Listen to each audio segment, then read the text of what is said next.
What's up, everybody?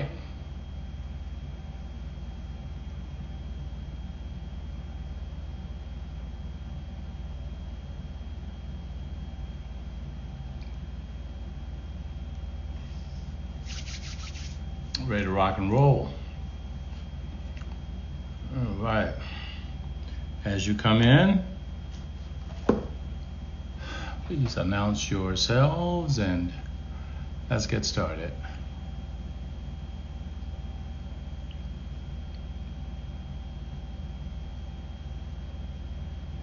All right. What's up, Sunshine? How are you? How are you?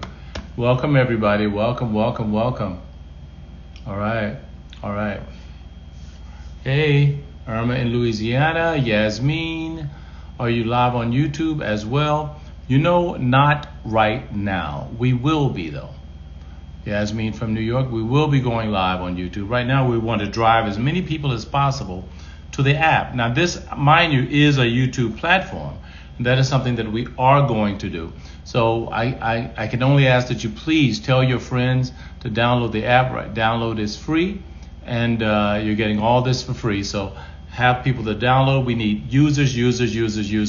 We have some place where we're going. We want to build up our community, build up our usership, so that we can really do some things. The more people we have on here, you know, the more we're able to accomplish. Hey, Timothy, what's up, man? From Raleigh, North Carolina. You're close to my stomping ground.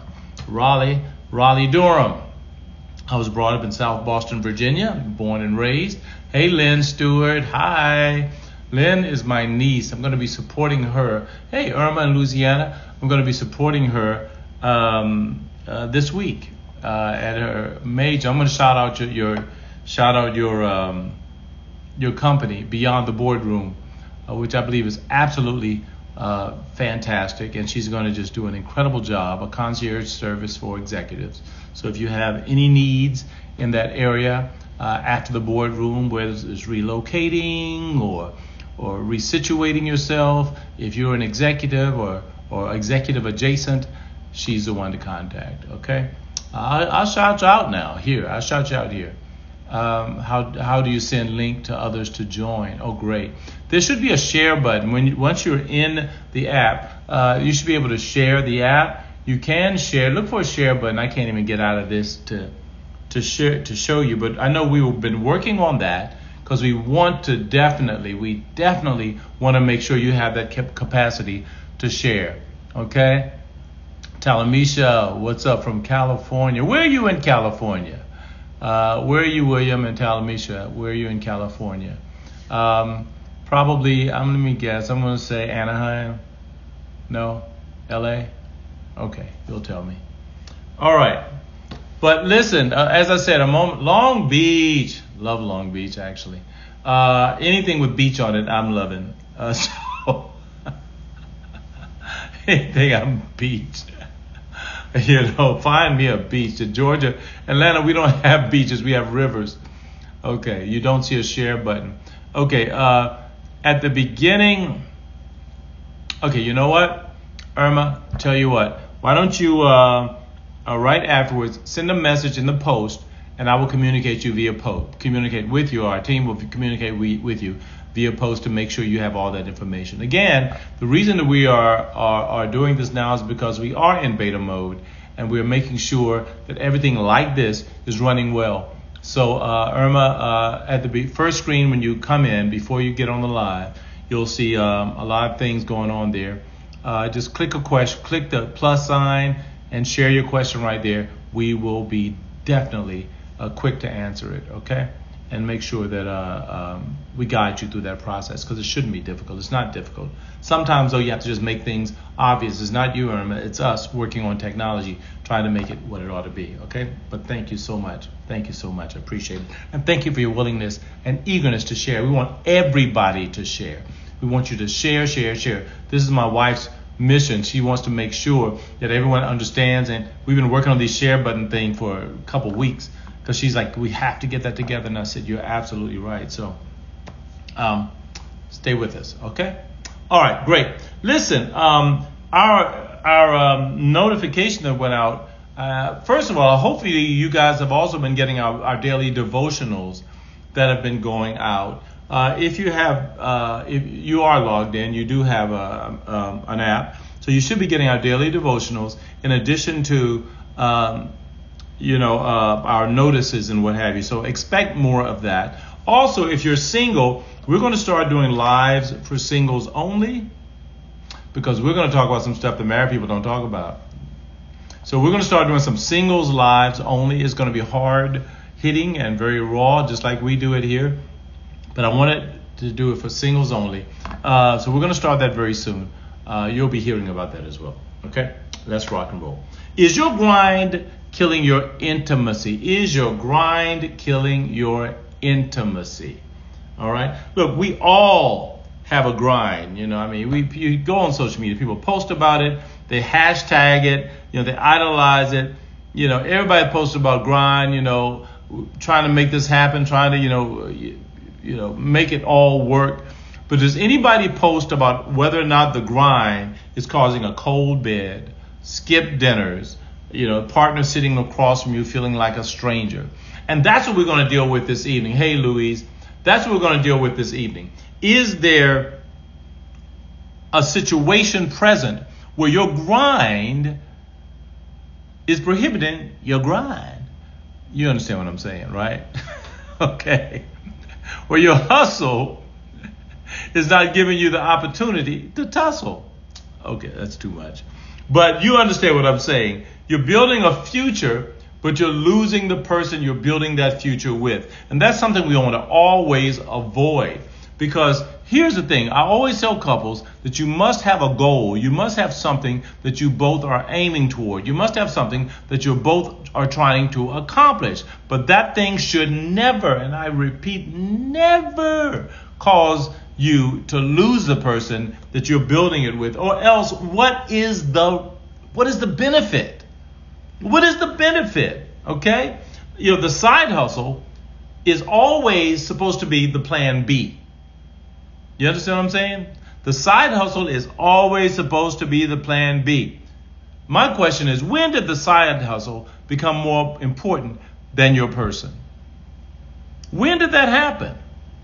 And it's interesting because way back in the day when I was a kid, and I know I'm a baby boomer, but way back in the day, there was a job, and then there was a turn off, and then you were good. Until the next day that you went to work, right? Very seldom did work, influence or interfere with your livelihood. But now everybody is trying to build a hustle. You're a content creator. You've got a side business. You're doing this and you're doing that. Drop a heart or something if you've ever been guilty of this, or if you've ever been on the receiving end of it. Give me a thumbs up or something if you've ever seen this, or you've ever been on the receiving end, or if you've been the perpetrator of letting your business, your grind, interfere with your intimacy. Because tonight we're going to talk about it. Yes. Thank you for your honesty. Yeah. Thank you, Timothy. We're going to talk about that. So first thing we want to do is we want to talk about what intimacy looks like. Now, if I were to ask you guys, everybody's responding. Yeah, absolutely. Leah, Capri, Timothy. Let's talk about what we mean by intimacy. Okay? Now, I learned a long time, intimacy is, the word can be broken down. This is not the meaning of it, but it's a cute little, Talamisha says she's been on the receiving end. It's a cute little way to look at intimacy. Intimacy is into me. See? Into me. See. See into me. Okay? That's the whole idea behind intimacy. It's not just physical. It's an emotional presence. It's conversational depth. It's the feeling that another person knows you or is being known by you. That's what intimacy is. Now, there are 4 layers to intimacy. First of all, there is physical closeness, but there's also emotional availability, mental engagement, and spiritual enlightenment. I'll say that again. There's the physical closeness, which is very important. The first thing that happens when there's an argument is that goes away. You're sleeping on separate sides of the bed. Why do people do that? It's like you've been touching each other. You've married 20 years, and then all of a sudden you had an argument, and now you ain't going to touch. What kind of crap is that? We do it, though. Emotional availability brings intimacy. Being willing to be vulnerable, being willing to be accountable, being willing to let your walls down and be what that other person wants. Just be there. Next, mental engagement. Being able to have rational conversations, thinking, being able to connect intellectually and understand intellectually, having shared goals and things of that nature, that brings great intimacy. And lastly, spiritual alignment. I don't care. Look, I know what I believe. I'm not telling you what to believe, but I'm saying whatever you believe. I don't care if you believe that, this glass is God. You crazy if you do, but if that's what you believe, you both better believe it. Okay? You both better believe it. There has to be some spiritual alignment. All right? I learned a long time ago when I was doing this show, Married at First Sight, the people don't all have to be Christians. They have to be spiritually aligned. You don't have to believe the same things. You have to be spiritually aligned, which means that you complement each other and that your values are similar, or at least if they compete, they're complementary. Yes, you can have competing values and they be complementary. It's possible. Okay, we're not getting to that tonight. Okay, so let's talk about it. When it comes to intimacy and making sure that your grind does not affect your intimacy, there are two things I want to share with you. All right? Ambient presence versus actual presence. I want you to get this. There's ambient presence versus actual presence. Okay? Now, sometimes we live with ambient presence, which is being in the same room but mentally checked out. That's just ambient. Okay? We in the area, but we're not connected. Actual presence is intimacy, where I'm actually connected to you. Not just in the same vicinity of you. Okay, Jeffrey says, is this the same as we don't ever do anything you do? Is this the same as we don't ever do anything, you don't ever take me anywhere? Well, I have to work so I can take you somewhere. Okay, Jeff said, is this the same as we don't ever do anything, you don't ever take me anywhere? And the response is, well, I have to work so I can take you somewhere. Yes, you're absolutely right. Because that's the vicious cycle. Okay? Well, why don't we ever do anything? Well, I gotta work, so we can do something. Yeah, but we still don't do anything. Let me tell you something. It doesn't take a lot of money to be intimate. Honestly, it doesn't take any. It takes time and it takes actual presence. All right? You don't have to be spending money to do things and to go places. Now, that stuff is nice. But even if you spend money that you don't have to do those things, it's going to cause stress and take away intimacy. The best thing to do is to find intimacy as cheap as possible. Find intimacy as inexpensively as you possibly can. That's the best intimacy. Think about it. Remember when you were, and this may not be everybody's testimony, but remember when you were young, when you were just married and loved and you ain't had nothing, and you guys were just so happy with sharing a Chick-fil-A sandwich. That was it. Just sharing a Chick-fil-A sandwich. Now you don't go to Chick-fil-A no more because you're too bougie. Now you got Ruth Chris and you won't share. That's right. But there was a time when the most inexpensive things could bring you intimacy. That is the kind of intimacy we need to get back to. Understanding that it's not about finances, it's not about that. Value comes in time, vulnerability, and effort. Okay? Here's some other comments. Not at all. Effort. There are card games and stuff you can do. Absolutely. Absolutely. There are things you can do to create intimacy. Next, Leah, Bible studies. Girl, please. Look, let me tell you something. Studying spiritual material together is intimate. Because when you talk about spirituality, you're talking about that which is not visible. You're talking about those things that are inside. Because we're not humans. We're not humans having a spiritual experience. We're spiritual beings having a human experience. Okay? So when you are tapping into that with each other, man, that creates a closeness that nothing else does. And again, I'm not telling you what to believe. I'm not, because I ain't got no heaven or hell to send you to. That's on you. But connecting there makes sense. Okay, taking walks. Yes, come on, people. Y'all are there.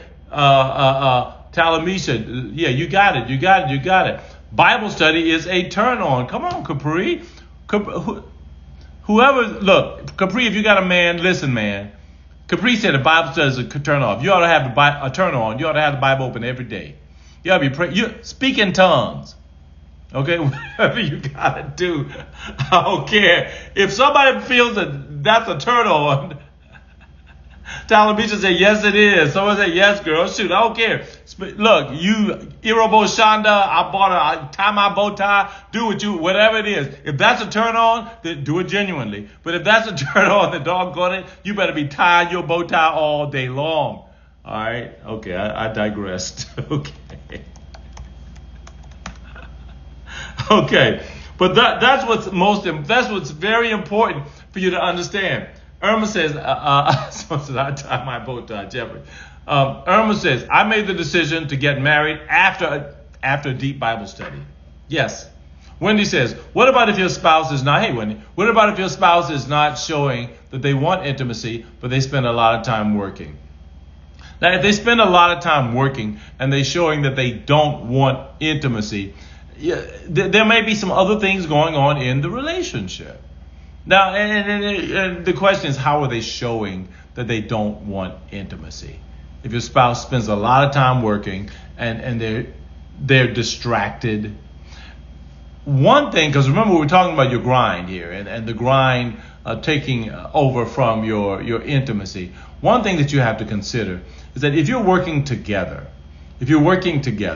and that has become something that's bigger than your marriage, then it's time to scale back. It's time to consider what's important. Again, building something together, but losing the person you're building it with, that's not the goal. That's not the goal. Not at all. Okay? So if you're spending a lot of time working and you feel like your spouse does not want intimacy, first of all, everybody wants it. Yeah, I'm sorry. Everybody wants it.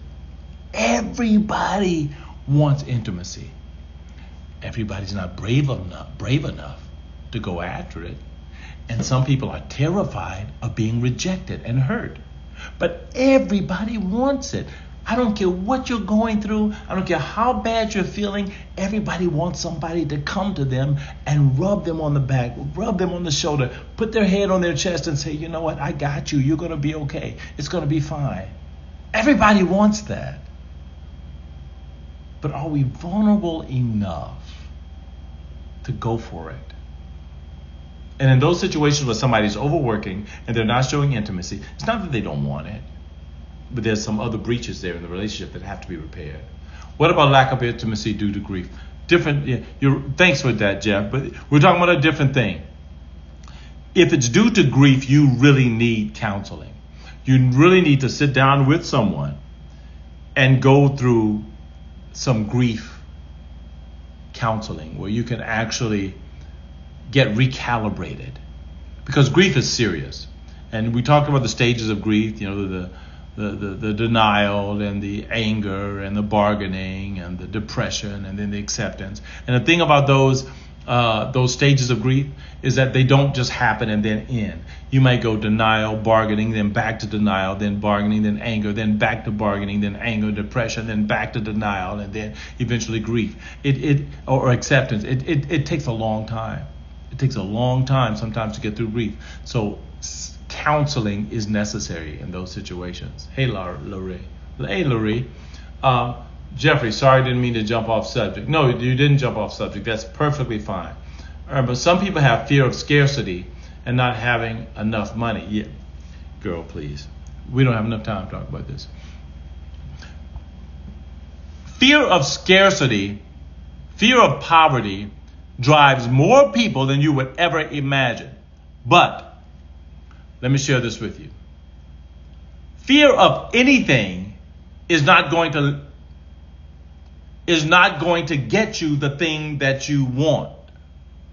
Living in fear will always end up being a defeat. Because what you need to do is get rid of the fear. And the only way to get rid of fear is to confront it.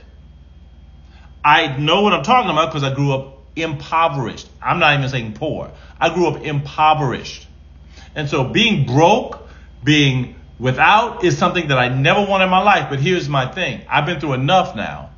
Well, I know how it feels to be broke as an adult. Not only as a child growing up, but as an adult. And so that fear of losing everything, because I lost everything, that fear, that's not my biggest fear now. That's not my biggest concern now. Because I know how to rebound. I know how to come back. So you have to confront this fear of scarcity and ask yourself, why am I afraid of not having anything?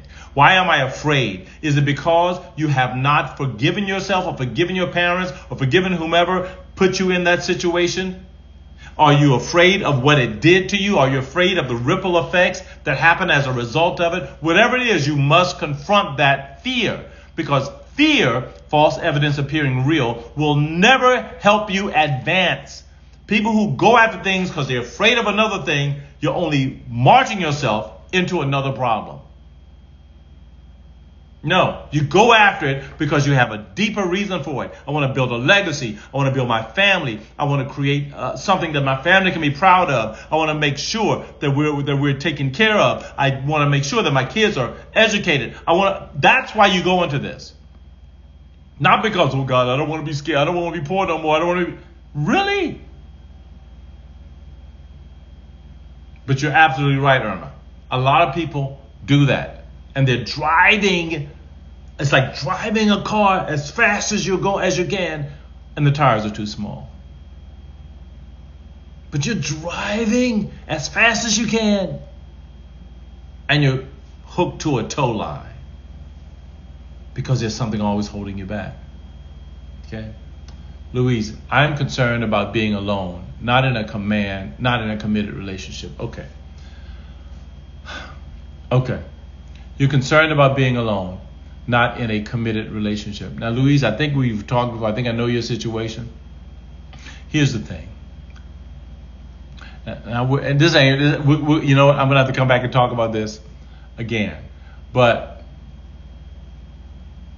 fear, whether it's fear of scarcity or fear of being alone. I know you said I'm concerned.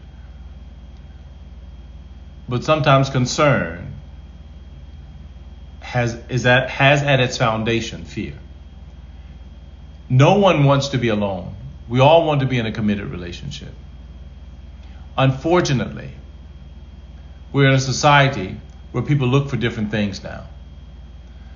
And if that's something that you want, here's one thing you're going to have to do, and I'm off subject now. You're going to have to expand your borders. You got to expand your borders. Okay? Because I am a firm believer that there's somebody out there for everyone. I believe it. And probably few people for you. But here's one thing you have to do. You have to expand yourself. Because if you're looking for a committed relationship, but there's so many things that you're not willing to accept. There are things that I will not take. And I get that. You got to have standards. But if your standards keep you standing alone, then you have to review your standards. If your standards make sure that these are the things that keep you standing alone. These are the things that keep you by yourself. Because I got standards. I get it. You should have standards. Let's consider it. And let's consider why is it that if I'm 30, if I'm 40, why is somebody 50 out of the question? If I'm 50, why is somebody 60, 65 out of the question? If I'm 60, why is somebody 70, 75 out of the question? Start thinking about these things. And we have to start thinking rationally about it. I don't know what age you are. You don't have to tell me, Louise. But what I am saying is you have to expand your borders. Okay? We can talk more about that. Hit me up inside the app. We can talk about it. Okay? Oh, geez, my time is flying. Okay. Here's some signs that your hustle is hurting your relationship. Okay, you have another comment here. Some spouses pull away from being intimate if they feel like their husband or wife is dealing with something like grief or sadness. but their spouse may need them to initiate intimacy, but they don't because they don't want to be rejected. You're absolutely right, Wendy, babe. You're absolutely right. And people, that's why I said earlier, everybody wants it, but we're all so freaking terrified of being hurt. We are. I mean, we all are. Nobody likes it. It doesn't feel good. We all hate it. But you got to push forward. You got to push through it. You got to push through it. Okay? Because if you don't run the risk of being hurt, you will never have the opportunity to be loved. Yeah, you can put that on a poster. If you don't run the risk of being hurt, you will never have the opportunity to be loved. Okay? If your standards keep you standing alone, needs to be on a t-shirt. Okay, there you go. See, that's t-shirt stuff. Yeah. Okay. All right. Great. And that was just off the dome. Y'all got that right.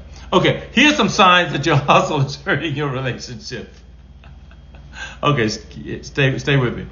Your phone is more responsive than you are. Your phone is more responsive than you are. Notifications get immediate attention, but your partner's emotional needs I'll get to that later. 2, your work vocabulary has replaced your love language.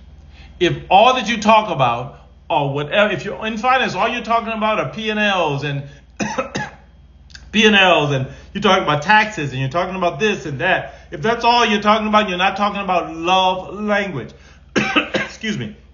You've replaced love language with work language. That's a problem. That's a problem. 3, quality time has become quantity time. Are you with me?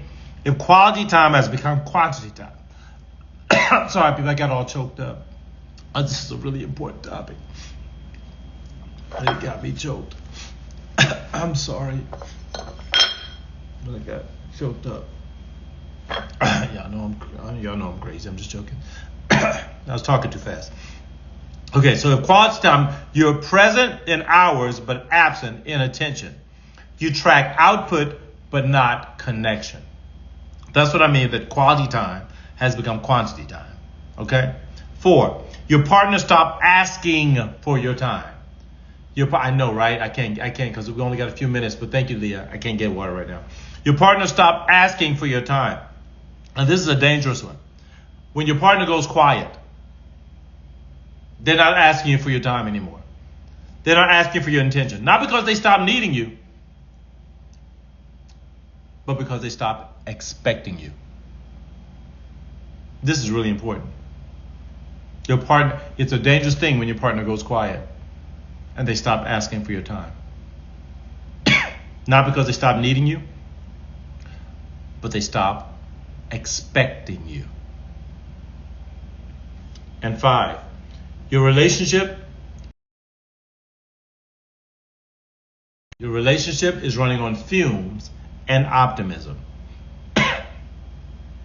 Look, when we finally launch our business, things will be different. Or, let's get through this period. After this first quarter, we'll be good. Or, anything that's giving you this false optimism, when in actuality, no, you cannot put intimacy off. You must jump in immediately if your partner feels that something is lacking, and you got to take care of it, okay? Many people don't know how to be intimate in a relationship. We don't know how to be still. Think about it. You were never taught how to be intimate. You were never taught how to be present. You were never taught how to have actual presence. And all we know is we get married and we flow on the feelings, but we've never learned intimacy. We've never learned it. We've never learned that we have to push beyond our fear. We never learned that we have to act and then the feelings will come sometimes. Sometimes you have to push it. Push love. Love is an action word. And you can't wait for feelings in order to show intimacy. Sometimes you have to show intimacy even if you don't feel like it, and then watch the feelings come afterwards. I'm telling you something. We need to be taught how to be intimate. Because if you're only waiting until you feel good or you feel this or if you feel that, yes, it is hard to push intimacy when you get rejected.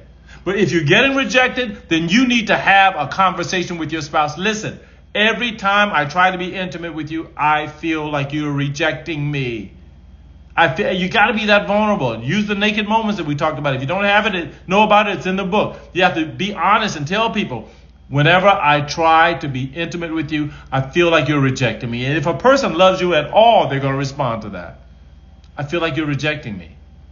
And I don't want to be rejected because I love you. Because I want to be near you. I want to be close to you. What kind of hard, recalcitrant fool would reject that? It is difficult to push intimacy when you get rejected. I agree completely. But marriage ain't for punks. We got to stop here. Our time's up. I hope you got this. This was a lot, and I hope you got it because I know we went all over the place. But give me a thumbs up if you understood where we went, and if you got the bulk of that, okay? Because I think, will there ever be an hour long? You know what? There will be in our podcast.